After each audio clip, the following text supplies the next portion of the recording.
you doing? My name is Andrea. I'm a Take Shape for Life health coach. Welcome to Flashback Friday. We're gonna do macaroni and cheese today. I did not opt for this meal very often. This meal didn't agree with me. Physically, it was fine. Physically, it was nutritionally balanced. It fueled my body. It didn't make me feel bad. But it wasn't my favorite meal. And I hate being negative. So I used to just not talk about it a lot. But we're going to look back at two videos that I did. I'm also going to be showing you something, a follow-up from something that I never followed up with about a year and a half ago. You'll see. Anyway, the first video that I did when I showed you how I make the macaroni and cheese was on March 6th, 2014. So that was 2 years and a month ago, I guess. So for the first couple of minutes of the video, I'm just showing you exactly what the product looks like as I'm preparing it. And I did prepare it exactly the way it says on the package. I followed the directions to a T. Now, I'm saying here that it looks awful. That doesn't look offensive at all. It looks like powdered cheese. It's it is powdered protein, right? Because we want it to be a balanced meal. You don't have to worry about that part of it. The powder is there because it is the food. The food is powdered food plus some macaroni in there. People were asking for this meal. The Medifast company made this meal because people were asking for it. So this is the way they had to do it because people were asking for it, okay? In order for it to be the nutrition that people wanted it to be, this is the way that they had to make it. So now this is 3 hours later. Ooh. That looks awful. That's a lot heavier than I am now. That's probably, this is my belly. That's probably about 65 pounds up from where I am now. I'm still crapping all over the food. I don't know why I'm so negative. I don't even know why I bothered making this video. Well, actually, I wasn't a coach yet. I was still working through my first box of Medifast food. I hadn't even ordered through Take Shape for Life yet. So, yeah, I just really wasn't on board yet. I wasn't really doing the program properly yet. I was still adding and futzing around. I was still trying to make it my own, which obviously, if you watched any of my other videos in the past year and a half, you know that I sort of cleaned up my act a little bit. Look at the size of did you see the size of my ass? Let's look at that again. Hold on. Did you see the girth? And you know what? Not everybody has to love everything. I didn't love this meal the way it was made by the package instructions. I still don't. I still don't order it. I ordered 2 boxes in my entire 2+ years of doing this program. I ordered 1 box with my first order, and then I ordered 1 box about a year ago. But actually, now when I'm watching this video, I'm like looking at my face and I'm like, oh my God, I can't believe how puffy I was. But now I'm going to be adding like fatty beef burger to this in order to make it palatable. Now, granted, we are allowed to have beef on the 5-in-1 program. It's not recommended to have it often, and I don't eat beef very often. But in order to make this dish palatable, I had to add fatty beef, probably 80-20 beef, and hot sauce. Doesn't really look like I'm measuring that hot sauce. I probably wasn't. And this is the way I had to eat this meal. Whatever, it is what it is. I wanted you guys to see it because the difference between the way I looked then and the way I look now, I mean, it's just the weight is really different. My attitude is really different. So the only other video that I did using the macaroni and cheese was a video that I just talked about a couple of weeks ago. So we're not going to get into that, but it's the Mexican biscuits. I used a macaroni and cheese packet, I used a chili packet, and I used an eggs packet. They don't make the eggs anymore. I don't really like the macaroni and cheese, and the chili's great. Eat the chili on its own, okay? Anyway, I'm not gonna make you watch this video again. I'm just gonna let you know that it was only those 2 videos. Those are the only 2 videos that I used the macaroni and cheese in. So I have the Medifast blender. I did order it. I recorded this on June 2nd, 2014. So I've had this thing for a year and a half, more than that, 1 3/4 years. To be perfectly honest with you, I don't use it. I have it. There's nothing wrong with it. I keep it up in my cabinet. But I told you guys that I was going to review it for you, and I never got around to it because I really don't use it that often. In fact, it's so underused that every time I do take it down out of the package, out of the cabinet and use it, there's that new machine smell that it smells like gears or something like that. And probably if I used it every day for a couple of days, that smell would go away. I wanted you to see that I did unbox it on camera, but I just never reviewed it for you. So we're actually going to use it today. I am going to make the macaroni and cheese again. I have one packet left. I'm gonna make the macaroni and cheese again, and I'm going to make Doritos. People have been trying to get me to do this for about 2 years, maybe a year and a half, and I've been just not able to get around to it. So I'm gonna go ahead and take out my Medifast blender, and I'm going to crush it up and pulverize it as much as I can. This is gonna be a real test for the Medifast blender. It's only $31.95. If you go to www.MetallicaMom.tsfl.com, you can order it there. It's the only place you can get it. Kidding. It's only $31.95. So if it does take care of a lot of things for you, if it's like it's like a bullet, you know, it's like one of those bullet blenders. Let's see if it really does make Doritos out of macaroni and cheese. Let's see if we can do this. Okay, so here it is. This is the Medifast blender. It's got a very short cord.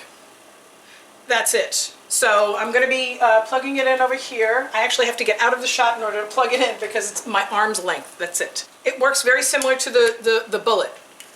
You put the product in here and then you screw on this way and then you screw it onto the blender, the machine part of it, okay? So we're going to take the macaroni and cheese packet. We're putting this in here dry. This thing comes with two blades. It comes with two different attachments. So I'm going to use this one. I have a feeling that this one's going to be better because it's got more blades on it. If you were just doing a regular drink, you could probably just use the one with two. Because these things are crunchy, I don't know if it's going to happen. Fingers crossed. I'm actually going to time this and just to let you guys know how long you need to pulverize this thing for until it's the consistency that it needs to be in order to make the chips.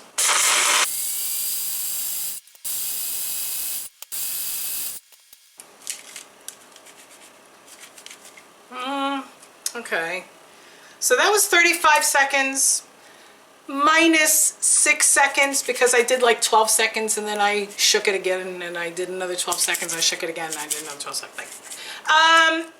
I feel like now that I've shaken it a little bit more, I'm going to do it for another 30 seconds.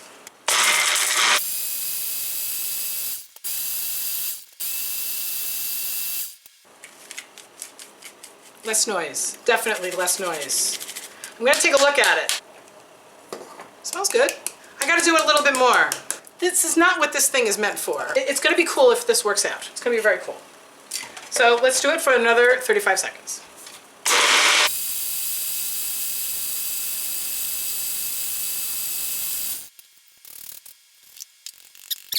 I'm going to do it for another 35 seconds, then it'll be perfect.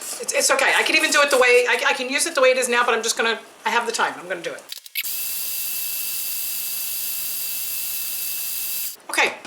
I lost track of how many 35-second increments I was doing that in. So this is done. This is good. And if you've ever seen any of my videos that I use my oven, you know that I'm sweating profusely at the moment. There's like no powder in there, which it's very fine at this point. Very fine. There are one or two noodles in there, but you know what I'm gonna do? I have a feeling that the noodles themselves don't have a lot of protein or nutritional value. I'm gonna go ahead and take those big noodles out. They're very easy to sort of pick out. We'll see what it looks like. We'll see what it looks like. What I'm gonna do is I'm gonna add a little bit of water to this. We're gonna be making a paste. We're gonna be smearing that paste onto parchment paper, and then we're gonna be baking this puppy at 425 degrees, okay? I'm gonna go ahead and take those noodles out. Okay, all in all, I'm very impressed with the performance of the blender. All of this is powder. It made it all into a beautiful powder, and the only noodles that are left over are these. Okay, so that's pretty good. You people that do this every day or on a regular basis, I have no idea why. You're making this so complicated. So I've got a 1/4 cup of water here. I'm not gonna put the whole thing. I'm just gonna sort of drizzle a little bit, mix it, and then see what it looks like. Because we really want it to be a paste. It smells like Cheese Whiz. It doesn't smell like real cheese. Don't get me wrong, I love fake cheese. I love real cheese and fake cheese. You know the cheese sauce that they put on top of the nachos? It's kind of like that. Kind of smells like that. This looks good. This was full. Let's see. This was full, and there's that much left. Let's put 3 tablespoons of water. Okay, whatever. But you've got this now. It's like a ball of dough. I'm gonna cut a piece of parchment paper. I'm gonna smear this onto the parchment paper. It looks like hummus. There it is. I'm gonna put it into the oven for I don't know how long. But the oven is at 425 degrees. I'm gonna put it in, I'm gonna time it. I'm gonna check on it like every 5 minutes. Okay, I just took it out of the oven. And as I was taking it out of the oven, I realized that I forgot an integral part of this.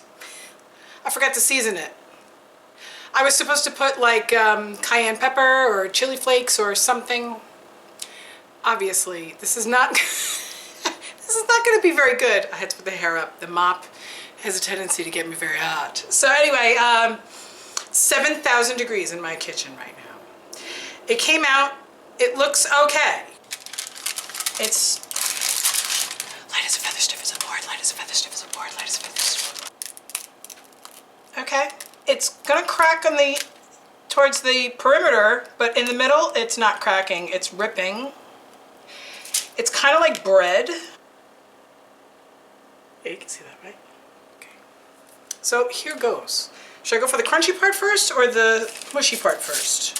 Let's go for the crunch. I'm due for a meal. I just put food in my mouth, took it out of my mouth, and I'm going.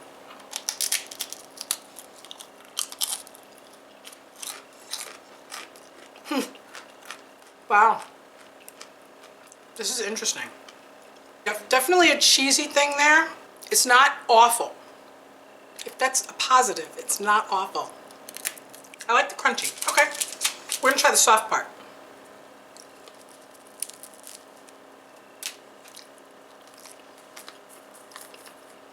Because if you're gonna do it, you gotta do it, right? I like this better than the traditional way to do it. I admit. I do like this better. But what a pain in the ass. That was in the oven for 20 minutes. It started to get really brown on the edges. After 10 minutes of 425 degrees, I bumped it down to 375 degrees for the last 10 minutes. Didn't make a lot of dishes, which is nice. I sort of dirtied up the blender. I made sure that I rinsed it out right away. And I'm just gonna throw away this parchment paper, and the cookie sheet is not dirty because no food touched the cookie sheet. I don't have to use a utensil to eat this. I didn't have to soak it, so technically it took less time, but I did have to heat up my entire kitchen, which is half of my house, because it's not a house, it's an apartment, and I had to kind of monitor it. So I wouldn't say that this is a total win. Should I have done it in the microwave? Maybe. I don't like to radiate my food any more than I already do. So I'm gonna eat this because I'm due for a meal. This is very good. I would recommend doing this if you're stuck with the macaroni and cheese meals and you're not really a fan of them. If you say that you hate them and you can't eat them, maybe you're not really understanding what the program is about. Maybe. I'm not trying to put words in your mouth, but maybe you want to hit me up, message me, and we can talk about it. Because I've had a lot of clients that start the program, or no, sorry. I've had a lot of clients that do some sort of version of the program, and then they contact me, and then we have a little conversation, and then we start to work together, and then they realize that it has kind of like very little to do with the food. Okay, if you wanted to do less with the food and more about the program and the lifestyle change, go ahead and hit me up. All of my information is below. Talk to you later. Bye.